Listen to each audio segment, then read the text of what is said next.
Money morning గురువు గారు. Morning morning అమ్మ చెప్పండి. సార్ బాబు హైదరాబాద్ లో ఉంటాడు. మ్హూ.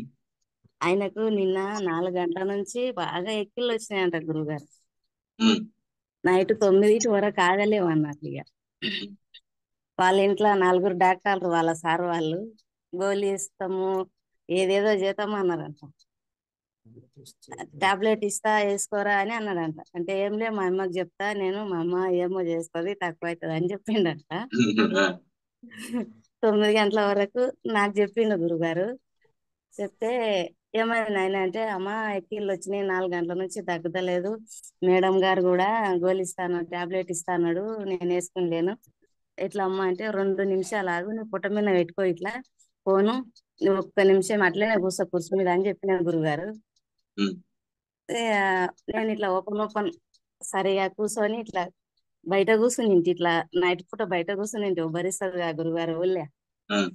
అందుకు బయట కూర్చొని అట్లనే ఫోన్ తీసుకొని నేను బాబుకు ఫోన్ మాట్లాడుకుంటూనే ఓపెన్ ఓపెన్ ఒక 11 సార్లు చెప్పుకొని గురువు గారికి నమస్కారం, విశ్వానికి నమస్కారం అని చెప్పుకున్నా. ఓకే. రెండు ఒక్క నిమిషంలో మళ్ళీ ఏం చెప్పిండు, అమ్మ తగ్గిపోయినాయి ఎట్లా తగ్గిపోయినాయి ఏమో తెలియదు అని అన్నాడు.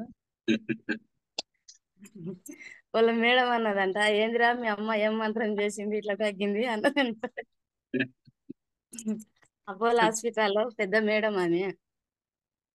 హాస్పిటల్లో అపోలో హాస్పిటల్లో పెద్ద మేడము. అయితే ఆమె అన్నదంట, ఏందిరా మీ అమ్మ ఏం మంత్రం చేసింది ఇంత దబ్బున తక్కువైనాయి, నిరంజన్ ఏమైనా సరే మీ అమ్మకి చెప్పుకోరా అని అంతే ఇక. సూపర్ అమ్మ, బాబు. Super super super. అక్కడ మీ అబ్బాయి కూడా నమ్మకాన్ని క్రియేట్ చేశారు చూసారా? అంటే మీ అబ్బాయి కూడా బాగా చదువుకున్న అబ్బాయి. ఆ నమ్మకాన్ని క్రియేట్ చేశారు కదా, దానికంటే ముందు మీరు నమ్మారు. మీరు నమ్మి ఆ నమ్మకాన్ని మీ అబ్బాయికి యాడ్ చేశారు చూసారా? చాలా important. అక్కడ ఇంపార్టెంట్ చూడండి, తెలుసుకోవడం లేదా నాలాంటి వాళ్ళకి చెప్పడం కంటే మీరు నమ్మడం అనేది చాలా ఇంపార్టెంట్. అది ఇంపార్టెంట్ అంట. నేను ముందు నుంచి అదే చెప్తూ ఉంటాను కదా. ఆ నమ్మకం అనేది మనలో ఉండడం అనేది ఇంపార్టెంట్. అప్పుడే దాని యొక్క రిజల్ట్ కనిపిస్తుంది.